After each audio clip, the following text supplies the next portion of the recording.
নমস্কার বন্ধুরা, রান্নার সাথে মৌসুমীর চ্যানেলে আমি মৌসুমী এসে গেছি একটা নতুন রেসিপি নিয়ে। আজকের রেসিপি সোয়াবিনের তরকারি। তো সোয়াবিনের তরকারি করতে যা যা লাগবে বা আমি যা যা নিয়েছি সেগুলো একটু দেখিয়ে দিচ্ছি।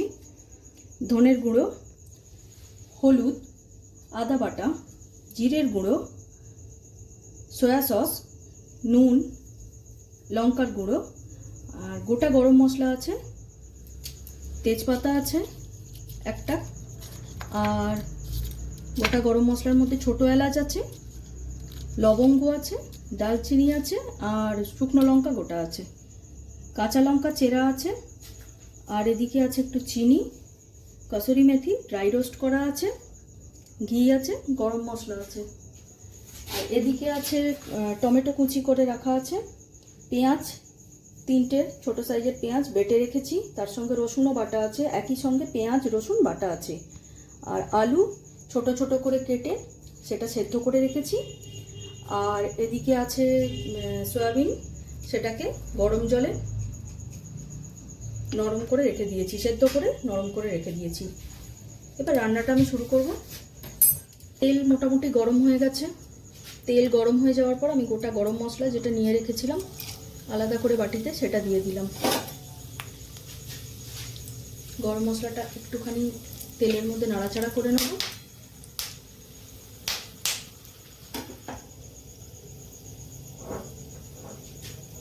পেঁয়াজ আর রসুন বাটা যেটা আছে সেই পেঁয়াজ আর রসুন বাটার পেস্টটা আমি দিয়ে দিলাম।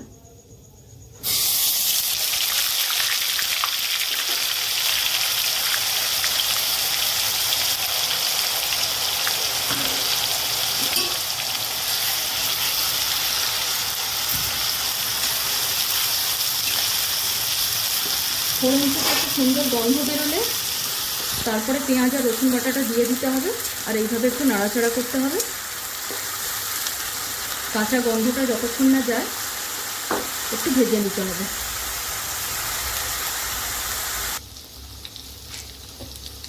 পেঁয়াজটা একটু ভাজা ভাজা হয়ে এসছে, আমি এখন টমেটো কুচিগুলো দিয়ে দিলাম।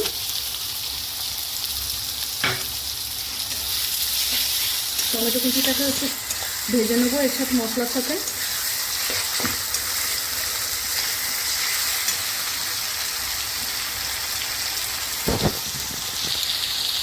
এই ছোটো চামচের 1 চামচ আদা বাটা দিলাম।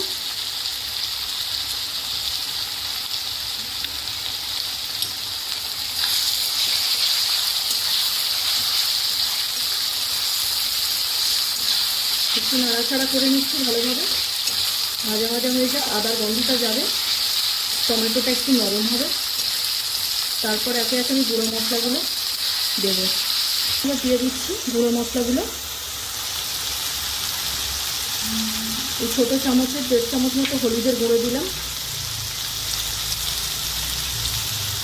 ঠিক 1.5 চামচ মতোই জিরের গুঁড়ো দিলাম, 1 চামচ ধনের গুঁড়ো দিলাম,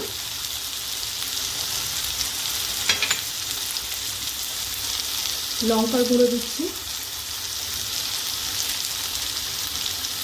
লঙ্কার গুঁড়োটা 2 চামচ মতো দিলাম,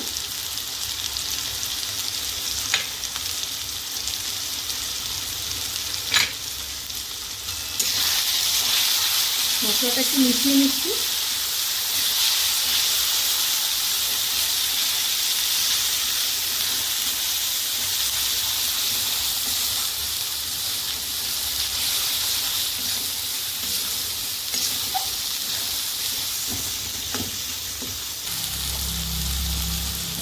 মশলাটা আমার কষা কষা হয়ে আসছে।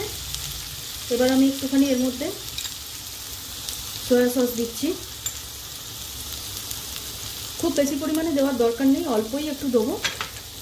ছোটো চামচের, এরকম ছোটো চামচের 2 চামচ মতো দিলাম। আর নুনটা দেবো এবার। নুনটা যে যতটা সোয়াবিন রান্না করবে সেই অনুযায়ী আন্দাজে নুনটা দেবে। আমি আমার আন্দাজে যতটা করছি সেই অনুযায়ী নুনটা দিচ্ছি।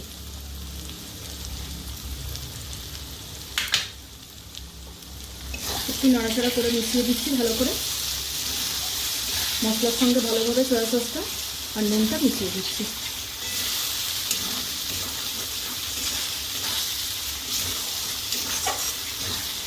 মশলা ভাজতে ভাজতে যদি একটু মনে হয় যে শুকনো হয়ে যাচ্ছে, তখন একটু জল দিয়ে দিতে হবে।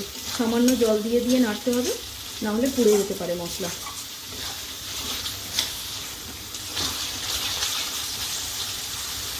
প্রায় কষে এসছে মশলাটা।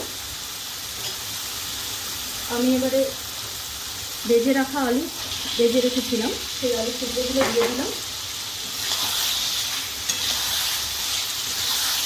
এবারে আমি সয়াবিনটাও দিয়ে দেবো, দিয়ে একসাথে মশলার সঙ্গে কষাবো। জল ঝরিয়ে রাখা ছিল সয়াবিনটা, সেটা দিয়ে দিলাম। এবার আলু, সয়াবিন আর মশলা একসঙ্গে কষিয়ে নেবো, আর প্রয়োজন পড়লে একটু একটু করে এতে জল দেবো।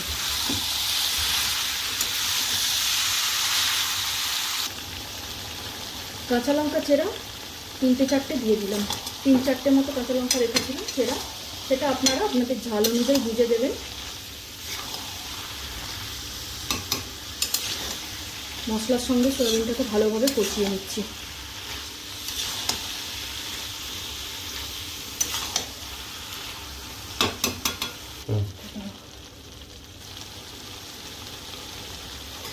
মশলার সঙ্গে সয়াবিন কষানো হয়ে গেছে। এবার চিনিটা আমি দিয়ে দেবো, 4 চামচের 3 চামচ মতো চিনি দিয়ে দিলাম, কারণ সয়াবিনে একটু চিনি লাগে, একটু মিষ্টি মিষ্টি হয়।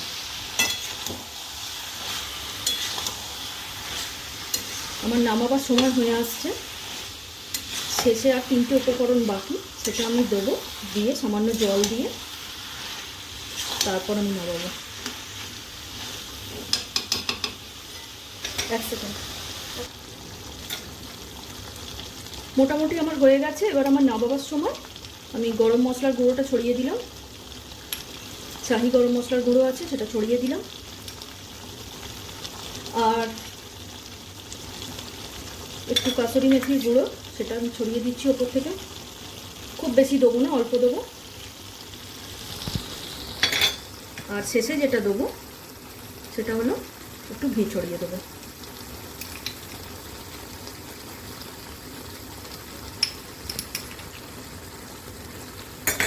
একটু ভালো করে মিশিয়ে নিচ্ছি। 3টে উপকরণ যেহেতু দিলাম, এবার ভালো করে একটু মিশিয়ে নেব। মেশাবার পর নাবিয়ে নিয়ে তারপর আমি দেখাচ্ছি তরকারিটা কীরকম হলো। তৈরি হয়ে গেল আমার দারুণ স্বাদের সোয়াবিনের তরকারি। যদি ভালো লেগে থাকে তোমরাও বাড়িতে বানিও, যেরকমভাবে দেখালাম সেই প্রসেসে বানিয়ে কেমন হয়েছে কমেন্ট করে আমাকে জানিও। আর যদি ভালো লেগে থাকে তাহলে অবশ্যই একটা লাইক দিও, চ্যানেলটাকে সাবস্ক্রাইব করো। আমি নতুন নতুন রান্না নিয়ে আবার তোমাদের সামনে আসবো। আজকের মতো চলি।